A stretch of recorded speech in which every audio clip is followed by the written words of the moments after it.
The community of Old Harbor wants to put in a fish cannery, and so they have to have a longer runway in order to get bigger planes in for freight in, freight out.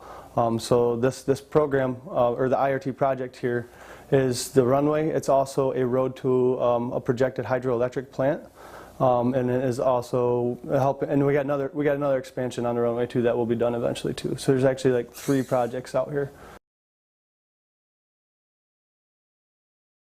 So overall, we're looking to extend the runway 2,700 feet.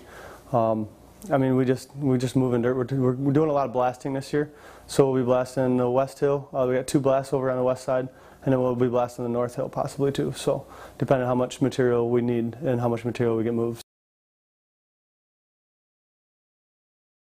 We're doing a little bit more this year than just moving material. So this year we got the Arizona National Guard guys, and they are going to be doing quarry ops, so they'll be taking rock and crushing it down to a finer grade for the top of the runway, and they'll also be assisting with the drilling and blasting of the mountains. So, and those guys will be here for 3 months, just because that's how they can continue to work together, and they need a bunch of guys to run all that operations. I think it's a great opportunity, because really, I mean, we could deploy and be in an area like this. You never know. So to be in a smaller area and be kind of on your own and kind of in the middle of nowhere and run 100% off generators. I mean, we're 100% self-sustainable. So it's a really good training aspect. And a lot of these members, they'll never get to see anything like this ever again, possibly.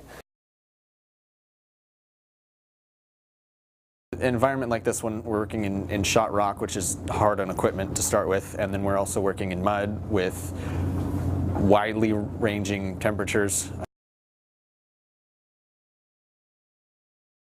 It stretches what people can do with their job.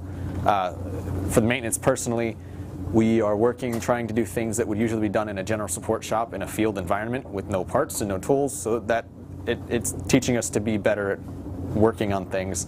We don't have some of the stuff we need to do diagnostics, so we're kind of having to go back to what we were taught as far as troubleshooting from memory and common sense. The operators running their equipment especially the guys from Arizona, it's different here than they would be normally used to, so it gets them used to a wider variety of environments to run their equipment. The guys here even are challenged because this is nothing like where we're from. The rock, the weather, the terrain, everything's completely different. Training and using that to help a community, especially an Alaskan community, is kind of why I personally enlisted. I wanted to be able to help where I'm from. I could have chosen to go active duty. I could have chosen to go guard. I picked guard for a number of reasons. One of them was because I wanted to help where I live. I wanted to affect the community that I live in. And even though this is some 400, 500 miles away from my home, it's still part of my community.